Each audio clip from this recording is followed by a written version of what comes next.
Today is Saturday, December 18th, and welcome to Slow Home Studio.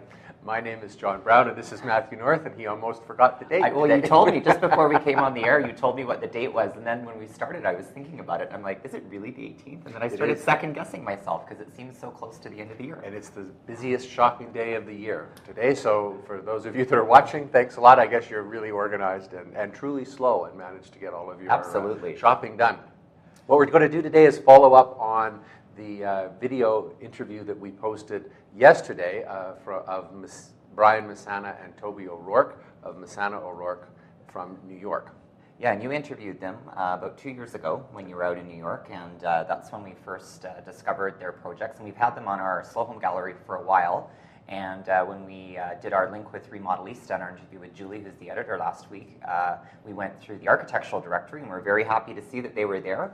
And we had a question from one of our viewers. Karen in Berkeley, who wanted to know a little bit more about them. Yeah, and she said, I first learned of your site through Remodelista, and I particularly enjoyed your interview with Julie and one of its editors. And in the discussion, you both mentioned the architecture firm Messana O'Rorke.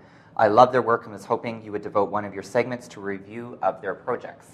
So we did one of them for the video interview, and today we're going to go through two of their projects in a little bit more depth. The first one is 10 Broek Cottage, which is probably the best known project of theirs. I think it's published somewhere on the web almost all the time, at all times. Yeah, it's a very famous. Julie from Remodelista was making the same comment. Yeah, it's a very famous project, and I think the thing that people really like about it is the fact that there's that merging of styles between the old farmhouse and then the new modern aesthetic, and they very successfully have merged that, and that's a really hard thing to do.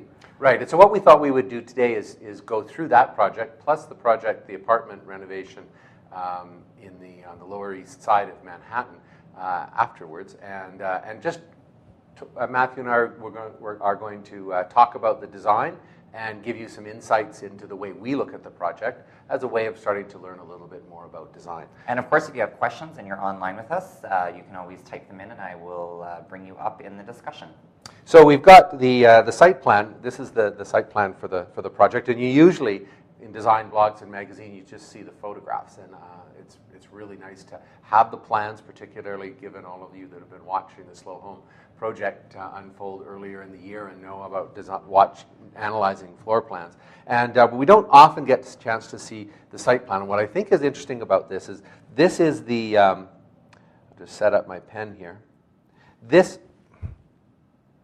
is the original building there. And then there's obviously a large lot that it has. And then the addition is put there. It's a turn-of-the-century Dutch farmhouse.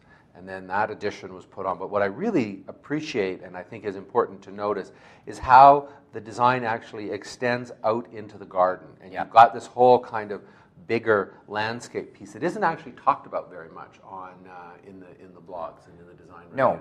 But we do have a couple pictures of it, so it's interesting to look at that in a bit more detail. That's the original house. That's the original house, which I think is kind of... It's very iconic. It is. And I know that would be a challenge for any architect or designer if they were approached by a client and said, I want to do an addition to this, because how do you do that? I mean, without copying something, extending it and copying the roof line or something. It's a really iconic building. So it's interesting that they took the approach to do something completely different.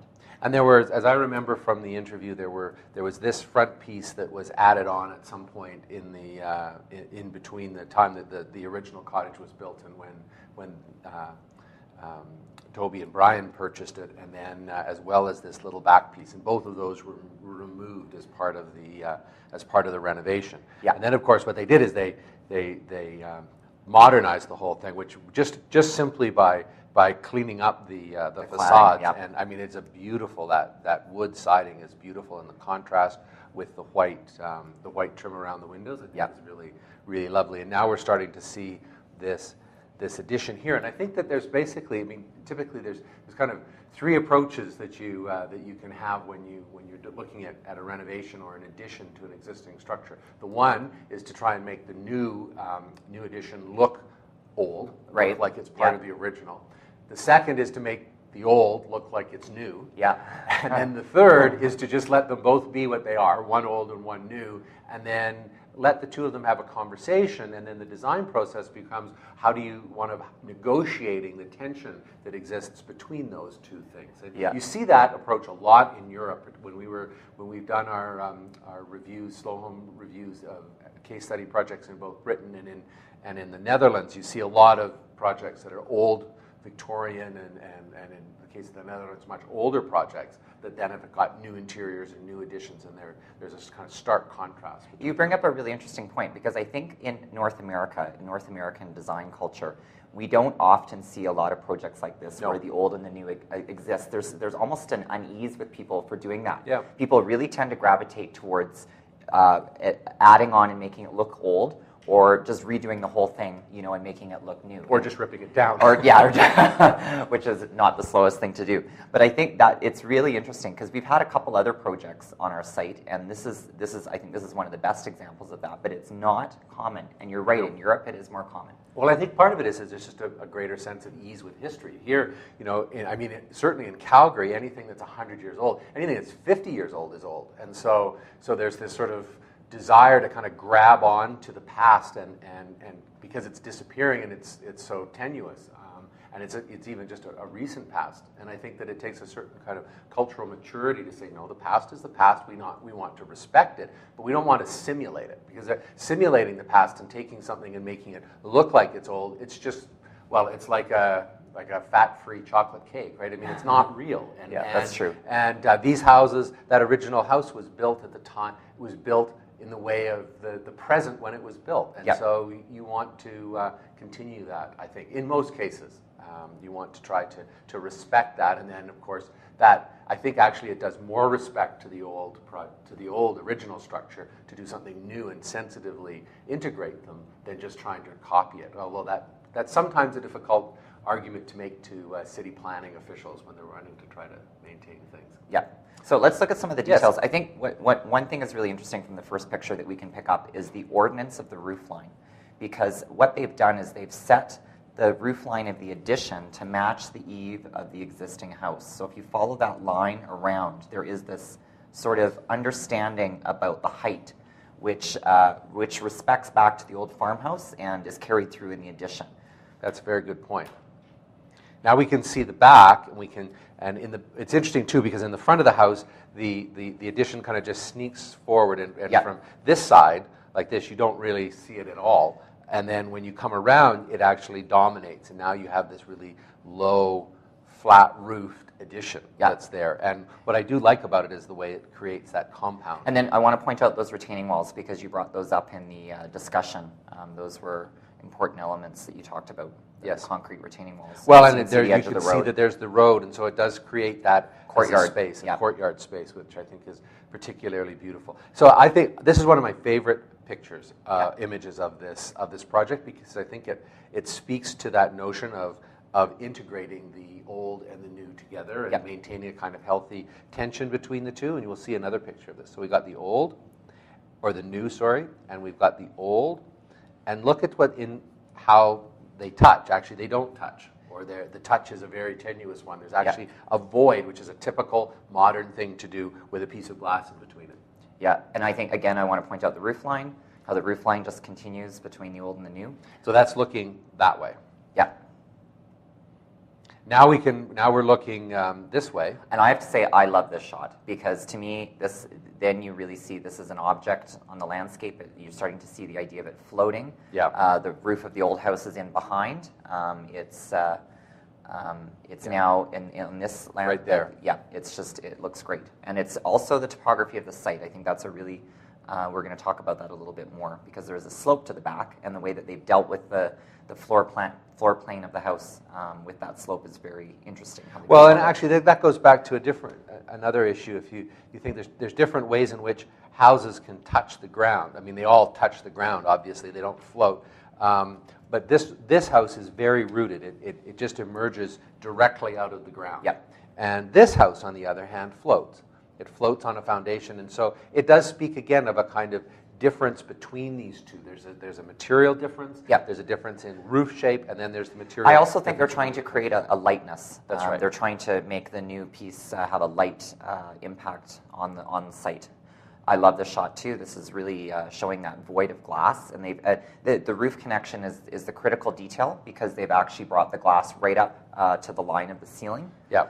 So it's not a window, it is a void like what you talked about before. And then we've got the punched window to the left, which is representative of the other punched windows on the original farmhouse. Yeah. There, so you have that. So we have two window conditions. One's a void, one's a punch. That's right. That is another. That's a good architectural principle to talk about, because if we go back to here, this is a punched window as well. Let me just get rid of this. This is a punched window in that it's a hole in a wall. Yeah. Whereas this also has glass. From a window manufacturer point of view, it's the same as that. Yeah. But from an architectural design point of view, that's a void. It's just a hole that happens to have glass in it in order to keep the weather out. Yeah. This one is a hole in the wall. Is a hole in the wall. So and there we've got definitely a void. Yeah. This has also been set back, so we would have, just looking at it schematically, that's the new piece. Here we've got the old piece, like that in plan, and then just set back slightly, we would have that. Yeah, and I don't know if people caught this before, but the critical point of this detail is right at the top, because by bringing it right up to the edge of the roof line, that is where you really read it, and right to the bottom as well, because there's no wall that transfers above or below that piece. So that really makes it read like a void. So now we've got the floor plans, and there you can see that little void right there. And we're going to concentrate on the main floor, because I think it's the most interesting. And so that's the original. And if we just look at the floor plan quickly, we can see that there are basically two main rooms. There's the living area and the dining area here. And Toby and Brian added a kind of floating piece there that's actually the fireplace. Yep. That separates these two rooms. Yep. And then they added another piece of millwork and right there. Yeah, that's the back on the stair. And that has the stair, going down, and as well as going up. And so that's actually, I think, really quite beautiful. And then there's just this big piece here, which is the new piece, which has the kitchen, the master bedroom, the bathroom, and this outside terrace right there. Which very is really shallow critical. terrace, very which is shallow really, terrace, really cool. But really, lovely. So this is now the main space. It's the original house. You can see the deep beams. It's actually looking that way. And what I also think is very nice here is the way that they've put in the kind of abstract white walls and left the roughness of the original structure, as well as embedding it in the wall there. That's a very nice detail. It's very, very clear and concise. And you're starting to see the edge of the fireplace detail. Right over here, that's right there. Which is there. And then now, this is a great detail with the fireplace, because what they've done is they've just used drywall around the firebox, which is here, and then they put a piece of concrete. It would be a precast piece of concrete, so it would be poured off-site that they insert, and then that becomes the hearth that then carries along and becomes a shelf for some objects, and then you can see through, of course, into the other space through that. And I like the simplicity that they didn't introduce another material, because typically what designers would do is they would do the fireplace and they put stone or something around it, but in this case they've left it as the plaster, which is the same as the outside walls, and then they've just punched the opening in it, and then just that really thin piece of concrete, just really crisply detailed, beautifully done, because really the material that they're wanting to emphasize here is the old wooden structure. That's right, the roof beams and the floors. ceiling. Yeah, and you don't really need to add. It's what they said in their interview, that their whole design process is very reductive, and they're always trying to reduce things down to the minimum of parts. And so they didn't. There's no need to add any more design element to this, because it's performing its function of fireplace, and they don't need to do any other detailing. Well, and I have to say it does talk about the restraint, because it would be very difficult, I think, for most people. And the first assumption that most people would have if you were designing a fireplace in an old wood cottage to make a rustic old like fireplace, stacked stone or something. Even if it was modern, you would do that. Yeah. And so I think just the restraint of that is really quite lovely. I love it. I think it's great. I also just want to point out that this floor is 100 years old, and it's the original plank, so it's going to be waving all over the place. And then this is quite crisp. And I want to just note how there's that shadow reveal on the bottom. I just drew over it, so let me just clear all that up. And you can see, but it's there, and you can also see it at the top Yeah. there, so that it kind of mimics the addition and the relationship to the ground. It's interesting because what they're doing is they're really showing that these drywall planes are inserted into the old structure of the house, and they're really showing the difference between the old and the new, just with that little, I mean, it's probably 1/8 of an inch to 1/2 of an inch, that little shadow return on the, and it's also just helping to mitigate a little bit of the unevenness, I think, between the two surfaces. This is now turning back this way, and we can see that this is a new piece that's been inserted. This is the millwork piece that has the television in it. It's right there behind a set of flipper doors, and now you can start to see how you can look out into that kitchen area and out to the garden through that. That's through that piece right there. So I think, too, just looking at it from a circulation point of view, we do have that. We have an opening, we have it closed. That's actually the back wall. So we've got a way through, and there's a door that lines up with that, a way through and a door that lines up there, and then we've got the kitchen acting as both circulation as well as workspace. Yeah. Which I think works really well in a cottage situation. Probably not something that you want to do if you had a big family home, but in this situation I think it works really, really well. Yeah. Now we're looking at the back. Yeah, so we're on the other side of the fireplace. That's right. So we've just turned around. Looking that way. Yeah, so we're looking the other way, and then they've got that old rusticated dining table, which is really cool. Yeah, it's very, very cool space. And then they've also integrated some storage into the fireplace volume on this side, and you can see the panels, the reveals of how that works and where the doors are. And it's also interesting to note that on this side, the hearth just comes through a little bit. Yeah, it's more minimal, because obviously you don't need that because you're going to have a conflict with the chairs and stuff like that. And they wanted to have the storage on that side, so that's why that is like that.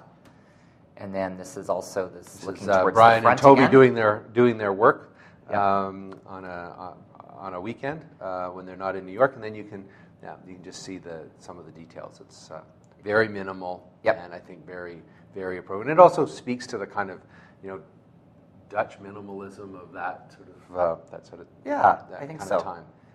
It's very nice. So there's that stair, and that's right. behind that millwork that was the TV Right before. there. And so this is a good shot because you can see the old plank floor. I mean, this is like and the ceiling. And the ceiling. So you're getting a really good sense of what the actual structure of the house was like, and it's pretty rusticated, which is cool. And then the kitchen. Now we move into the new piece, and that's basically standing there and looking that way. So the bedroom is down at the end. This is the door into the dining room, and the door into that living room that we just saw is right there. And this is a good example. They've really detailed this furniture they've really detailed the kitchen as furniture, because it really does float away from the wall. And if you look at the registration and plan, they've actually left a little bit of a space behind the wall. This is the original wall between the addition and the farmhouse, and this actually floats off of it a little bit, and then they've clad that in walnut on the outside, and then on the inside they've skinned it with stainless, which is really cool because they're really using the thinness of the stainless. They're showing, I mean, stainless is a very thin material, so you really get to see that because it's not given any thickness, and then they've repeated it as the hood fan volume, and they've clad it as walnut on the outside, and then again on the inside there's a reverse parapet, and then the hood fan mechanism is returned up a few inches to capture the steam, and it is very, very well detailed, and the contrast is really nice again because they've carried through the white drywall into the addition, and then these pieces stand out sort of as furniture objects. And there's that same well, yeah, because they've got the curtain wall here, right? And when you look at the outside, because the windows go all the way to the ground, you can actually see the millwork sitting in the front of it. It's interesting because it's a different approach, because what they're saying is here's this curtain wall, and it goes all the way to the ground, and then we're putting furniture in front of it, like a chair or something. It's not, the windows are one thing, and the kitchen millwork is another thing. That's looking back now to where we were just standing, and that's that window that we were commenting on right at the very. And there's the reveal, so you can see the little reveal. The reveal right there. The little. So Jim G says, I like the contrast between the rough hewn, like the table, and the crisp and tailored, like the drywall detail. Yes, that is what they were going for with this, is those two things. I also like the fact that there is this piece here on the ceiling matched on the other side. Here it's working to be the hood fan. Here I believe it's working as lights. It is lights, it just is leaving all of this. So there's no pot lighting. It's open. Yeah. It's very nice. Now we're coming back through and looking this way into the bathroom, and we can again see that that's one of those void windows. It's right there, and it's the, let me just erase that, it's actually talking about the connection between the old wall of the house and the new wall of the addition right there. And so to have that, I think, is very cool. And you can see how the ceiling drops and then raises up, and to accommodate that. Yeah, that's on the side. Yeah, it's again very minimally detailed. Like there's not very much, very many elements there, but very minimally detailed, very clean. I do like, and it's a bit unconventional, but I do like this this mirror in the shower. I have to say, just on the side. You like that? I do like that. I like it architecturally. I don't Well, know I'll tell you, no. I don't know that I'd want to. I know, because it's like you're being confronted with your own body like every single day when you walk into the shower. But I think the thing that's interesting about the mirror is it's gonna provide that illusion of increased daylighting, because the window slot is very thin, right? Yeah. And then that little bit of extra glass, the reflectiveness of that glass is going to increase the amount of illusion of daylighting and the size of the window. I think it's cleverly detailed. I think it is very cleverly detailed. Wait, and I mean, and the cleverness, I think, is that it lines up on the outside with the reveal with that the goes reveal. up into the. And then I think it also lines up the other side with the glass. edge of the glass. Yeah. So as you're walking in, I think that's kind of cool. My question would be, is it going to steam up? Like, like when you're having a shower, you're going to get a lot of steam on it? Or are you going to be constantly wiping it? Maybe that's too much of a cleaning detail, but that would be my thing about it. I think it would look great when you're like just in the bathroom, for the view and stuff, but I wonder, John's shaking his head. But from a practical, I'm thinking practically. Like, you have to think practically about these things, right? So. Yeah, but if it steams up, then you don't have to look at yourself. Okay, yeah, but all right. Then what's the Let's point? move on. All right. All right. I also think that this is a very clever minimal detail as well, to create a big opening, hole in the wall, and then have the medicine cabinet mirror sit inside. I'm assuming there's a medicine cabinet. Yeah, it is, because then the walnut, the recess at the bottom, so you've got open shelving, and then you open probably from underneath, you pull the mirror out. But at first glance, you really can't tell, because it's flush with the tile, that there's any cabinet there at all. No, and I also like the fact that that void there, to me, the clever part is the void underneath, which provides a place for a little bit of storage, because when you've got this very minimal sink with no storage, then that little bit gives you a place for some soap. It replaces your vanity, right? So it's putting the storage in there. And I like the way that it's been detailed. Yeah. And then this is the this is the bedroom. So there's that punched window that we talked about earlier on the wall, and we're also now starting to see the return of the cladding, which is that rusted right cladding. Here. It's returning back into the wall, and that's a critical detail, because that's creating that sort of proscenium which goes all the way around the addition and creates that sort of tube. Tube is the technical name for it, and then and then you've got the right there. The curtain wall is set back. And that is a very important detail, because it's also now extending the floor plane. We're going to look at this when we go to the outside. Yeah. Again, it's extending the visual of the floor plane. So the bottom mullion of the window sits right on the floor of the bedroom, and that extends the floor plane out, making the bedroom floor look like it's coming out into the landscape. And then, of course, there is an overhang of that. So there's a drop down from that outside floor plane to the ground, and that actually gives you the appearance of it floating both from inside and outside. So we were talking about the difference between the floating, or the punched opening, and the void opening. And here, there's lots of wall around it, and it's clear that it's been punched through. Here, because you've got, as Matthew said, the floor is continuous, the wall is continuous, the ceiling is continuous. This piece of glass is just there because you happen to be located in upstate New York and you need to have it. Yeah. Right? It's architecturally, it's meant to disappear, and that the inside connects with the outside balcony, but also it extends out into the terrace. Yeah. And you can really see that here. Yeah. How that tube of space is there. There's that deep recess, and then all of this is glass. Well, it's also important, like if you look at the parapet height and the sidewall height, I'm just going to erase your beautiful drawing. I know you. Sorry about that. I'm just going to try to go over top of this. But what they've done is they've made this the parapet and the base basically out of the same thickness, so you really get that sense of it being a tube. Yeah. And that is this dimension here is critical. And also it speaks to the construction, because obviously the top of the roof trusses are thicker than the thickness of the wall, but they're the same thickness as the floor structure. Yep. And so it shows what the structure is all the way around. So just to complete, because we're running out of time and we need to get on onto the next project, the storefront loft. Here's the upper bedroom. Yeah. Just kind of beautiful, in the bathroom. And yeah, I love the clawfoot tub and the way it's been detailed. All right, so now let's look at the second project. This is in the Lower East Side. It's a tough neighborhood. They describe it as very transitional. Yeah. This is this used to be a storefront, and it was turned into a loft, and so there's a door over on this side, and then for privacy, the only windows are these are up here. The strip. Yeah, and they Strip talked window. about that in the interview. They were saying, like, think about this. This used to be floor-to-ceiling glass open to the street, and this was now going to be somebody's private home, and their sidewalk is right there. So both for security and for privacy, they decided as a sort of a massing move to bring the wall up and only have a clear story.